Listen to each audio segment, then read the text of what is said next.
বেগরি high স্কুলের বিভিন্ন অনুষ্ঠানের মাঝে এই অনুষ্ঠানটি। শিক্ষক দুটোই একটা সময় যে ছাত্রটি এখানে পড়াশোনা করেছিল আজকে সে শিক্ষক, বিশেষ দায়িত্বপ্রাপ্ত শিক্ষক। তো আমার কথাটা বলাটা বড় কথা নয়, আমি একটা বার্তা দিতে চাই আজকে এই অনুষ্ঠানের শেষে, যে এই বিদ্যালয় এতটাই পবিত্র যে এখানে আমরা সবাই মিলেমিশে থাকি।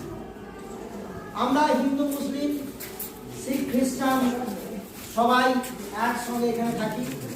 যদিও শিখ খ্রিস্টানের সংখ্যা এখানে খুব কম, হিন্দু মুসলমান আমরা ভাই ভাইয়ের মধ্যে থাকি।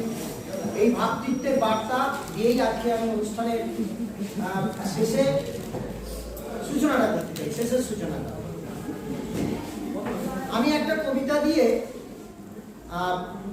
সূচনা করতে চাই।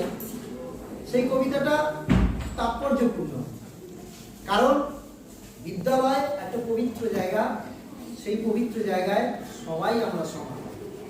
আমাদের কাছে প্রত্যেকটি বাচ্চা ভীষণ মূল্যবান, সে যে ধর্মেই বিলং করুন না কেন। তাই একটা কবিতার কটা লাইন দিয়ে আমি শুরু করতে চাই।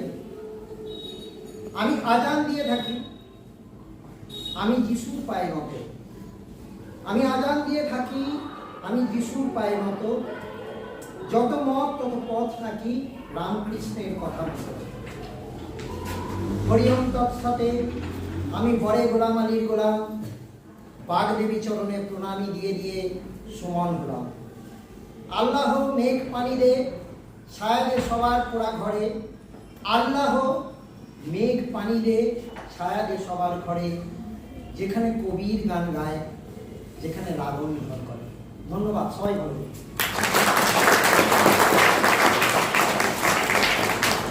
ধন্যবাদ স্যারকে। এবার আমরা আমাদের ছাত্রদের যারা কালকে এবং আজকে মিলে বলেছে বিভিন্ন অনুষ্ঠান করবে, সবার প্রথম ডেকে দেবো সায়ন পালকে। ও ক্লাস 6 এর ছাত্র। নীরেন্দ্রনাথ চক্রবর্তীর একটি কবিতা ও আপনাদের কাছে তুলে ধরছে। ভর দুপুরে নীরেন্দ্রনাথ চক্রবর্তী লেখা। ওই যে অসৎ গাছটি, ও তো পথিক জনের ছাতা। তলায় ঘাসে গালছে খানি, আদর করে বাঘা। চড়ছে দূরে গরু বাছর, গাছের তলায় শুয়ে দেখছে রাখাল মেঘগুলো যায় আকাশটাকে ছুঁয়ে। খোলের মধ্যে বোঝাই করে শুকনো খড়ের আটি, নদীর ধারে বাঁধা গাদের ওই বড় নৌকা। কেউ তা নেই বাতাস ওড়ায় মিহিন সাদা ধুলো। ঘর দুপুরে লেজার ঘরে ঘুমোচ্ছে লোকগুলো। শুধুই কি আর মানুষ ঘুমায়, যে জানে সেই জানে। আঁচল পেতে বিশ্বভুবন ঘুমোচ্ছে এখানে।